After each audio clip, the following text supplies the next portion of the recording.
हरिओम. योगदास उवाच. योगदासांचे प्रवचन. शंका समाधान. गीतेमधील संस्कृत श्लोकांच्या आधारे आम्ही ज्ञानेश्वरीमधील ओव्यांचा अर्थ समजून घ्यायचा प्रयत्न करतो. ज्ञानेश्वरीमधील मराठी ओव्यांचा अर्थ कठीण वाटला तरी प्रयत्न साध्य वाटतो. अमृतानुभवामधील मराठी ओव्यांचा अर्थ लागणे हे अशक्यप्राय वाटते. या ओव्यांचा अर्थ समजण्यासाठी आपण कृपया मार्गदर्शन करावे. साधक श्री कोल्हटकर साहेब. योगदास.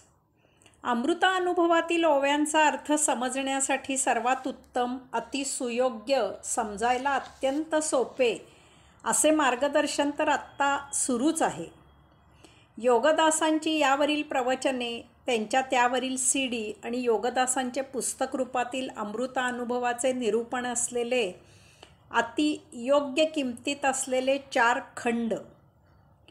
आणखी काय पाहिजे? असो, हा गमतीचा भाग सोडून देऊ. आपण म्हणता ते अगदी बरोबर आहे. एखादा विषय अगोदरच माहीत असला तर त्यावरील चर्चा समजणे सोपे असते. चर्चा कसली सुरू आहे हेच जर माहिती नसेल किंवा चर्चेचा विषय अगम्य असेल तर त्यात सहभाग घेणे किंवा ती श्रवण करणे याला काही अर्थ राहणार नाही. शास्त्रीय संगीत आवडत नसेल, समजत नसेल तर ते ऐकून त्यातील नादब्रह्माचा आनंद घेता येणार नाही. कमी ऐकायला येत असलेल्याला जर विषय सांगितला तर मग त्याला कमी ऐकायला येऊनही त्यावरील हळू आवाजातील चर्चा त्याला समजते. तो त्यात सहभागी होऊ शकतो. गीता सर्वांना माहिती असते, त्यामुळे त्यावरील टीका असलेली ज्ञानेश्वरी समजायला सोपी जाते. अमृतानुभव हा आत्मपरब्रह्मबोध आहे हा विषय सर्वसामान्यपणे माहीत नसलेला आहे. यावर आदरणीय अज्ञात ऋषींनी आत्मपुराण लिहिले आहे. श्री व्यासमुनींनी 555 ब्रह्मसूत्रे लिहिली आहेत. ती फार गूढ गहन आहेत.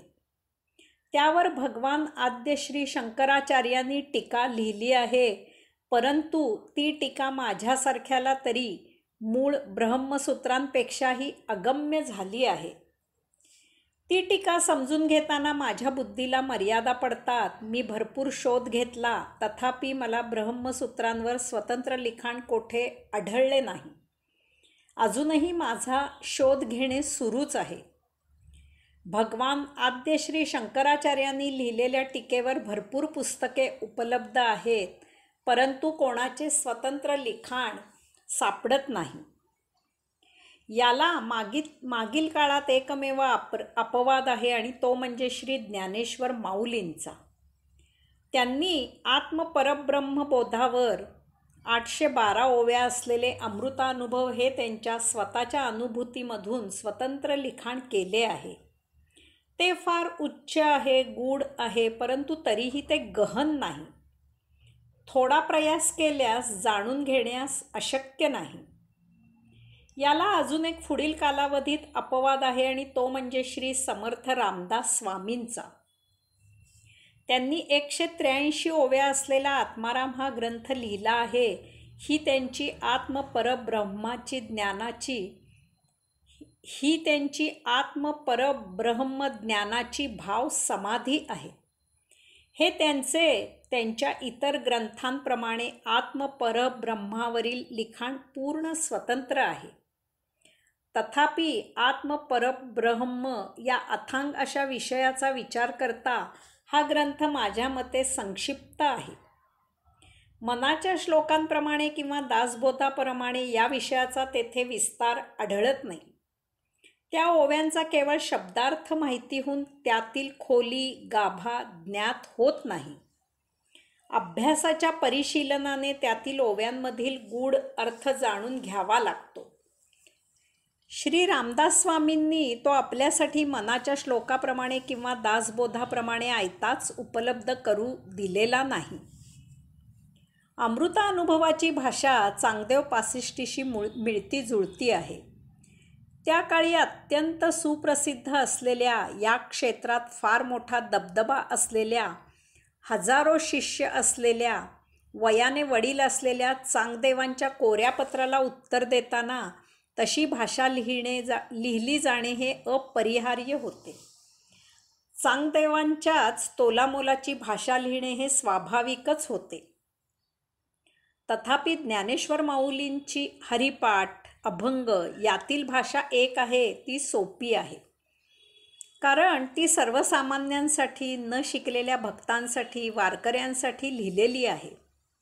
परंतु त्यातही ज्ञानेश्वरीची भाषा वेगळी आहे, ती शिकलेल्यांसाठी आहे.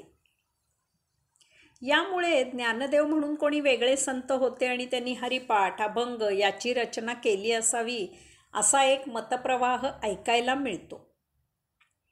मी या मतप्रवाहाशी सहमत नाही, कारण या सर्व वाङ्मयांमध्ये भाषेचे 2 भाग आढळत असले तरी त्यातील दृष्टांत, लिहिण्याची पद्धत, विस्तार करण्याची पद्धत, त्यांची केलेली वाङ्मयीन मांडणी इत्यादी अनेक बाबतीत पूर्णपणे साम्य आहे. तसेच जसे श्रोते किंवा जसे वाचक तसे वाङ्मय हा नियम पाळावा लागतो. त्याचा सविस्तर उहापोह याच लेखात पुढील मुद्द्यात केला आहे. अमृतानुभव हा श्री ज्ञानेश्वर माऊलींच्या आत्मपरब्रह्माच्या स्वानुभवामधून, साक्षात्कारामधून उद्धृत होऊन ज्ञानियांसाठी लिहिला गेला आहे. यामुळे त्याची भाषा तशीच असणे हे स्वाभाविक आहे. ही भाषा क्लिष्ट वाटते कारण त्याचा विषयच तसा आहे आणि त्याचे लिखाण तशाच श्रोत्यांसाठी, वाचकांसाठी केलेले आहे. काहींच्या मताप्रमाणे श्री चांगदेवांनी याचना करूनही श्री ज्ञानेश्वर माऊलींनी त्यांचा शिष्य म्हणून स्वीकार केला नाही. त्यांना मुक्ताईचे शिष्यत्व घेण्याचा उपदेश केला. याला 2 कारणे आहेत.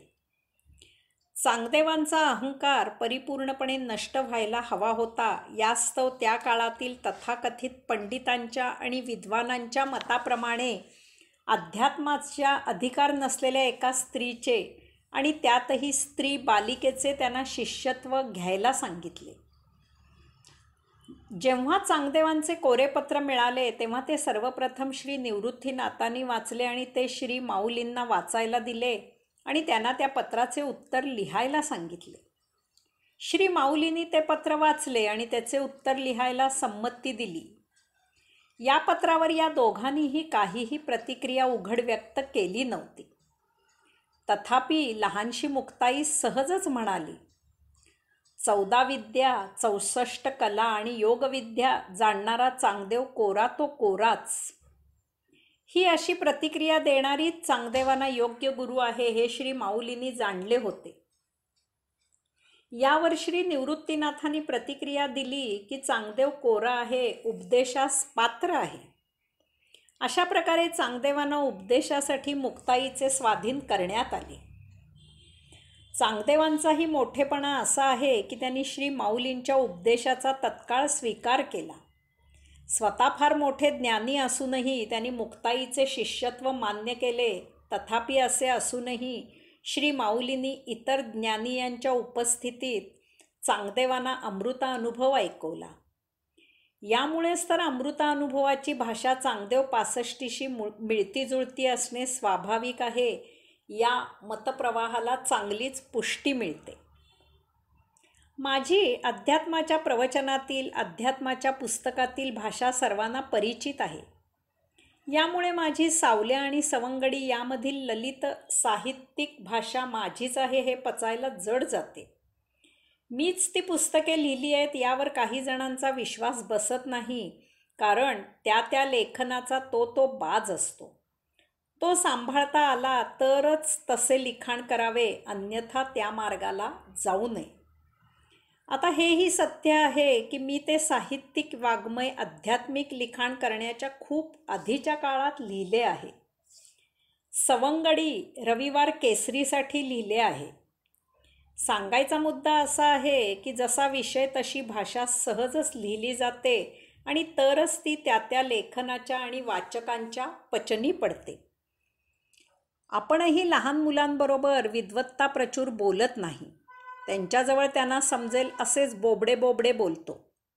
तरुणांजवळ लय भारी, कुल, कल्ला, फंडे असे काही त्यांच्या भाषेत बोलल्यास त्यांना तुम्ही त्यांच्यातले वाटता. हे असेच आहे. ललित साहित्यात मी मिळाले असे लिहीन, परंतु आध्यात्मिक लेखनात मी प्राप्त झाले असे लिहीन. ललित साहित्यात मी ऐकू लागला असे लिहीन, परंतु आध्यात्मिक लेखनात मी श्रवण करू लागला असे लिहीन. लहान मुलांसाठी भगवद्गीता लिहावी असे खूळ माझ्या डोक्यात कसे केव्हा आले मला माहीत नाही, म्हणून मी प्रयत्न केला. तथापि पहिल्याच श्लोकाला बोटांना कंप आणि घाम आला. घशाला कोरड पडते माहीत होते, परंतु बोटांना सुद्धा कोरड पडते हे प्रथमच अनुभविले. अमृता अनुभवामधील शब्दांचे अर्थ शब्दकोशांमधूनच पाहावे लागतात, कारण ती भाषा आता प्रचलित नाही. तसेच ते अर्थ आजच्या काळाप्रमाणे न घेता 800 वर्षापूर्वीचे अर्थ घ्यावे लागतात. यासाठी त्या काळाचा विचार करावा लागतो. ओव्या छोट्या छोट्या आहेत, यामुळे खूप संक्षिप्त आहेत. यामुळे त्या अर्थासह विस्तृत करून घ्याव्या लागतात. काही जागा, विषय, संदर्भ आणि अर्थ लक्षात घेऊन भरून घ्याव्या लागतात. काही ओव्यांसाठी ध्यानसमाधी लावून एकाग्र होऊन प्रशांत, मौन, स्थिर व्हावे लागते. तेथे प्रज्ञा प्रविष्ट होऊन विभूतींकडून मार्गदर्शन मिळते. यामुळे एखाद्या ओवीसाठी काही दिवस लिखाण बंद ठेवावे लागते. यात प्रचलित पुस्तकांपेक्षा अर्थ निराळे लागतात आणि तो रोष पत्करून लिखाण करावे लागते. भविष्यात यासाठी बोलणी खाण्याची तयारी ठेवावी लागते. जाऊ दे ना साहेब, कशाला यातायात करा. योगदास प्रवचने देत आहेत, लिहित आहेत, ती श्रवण करावीत, वाचावीत, हे सर्वात उत्तम. हरिओम.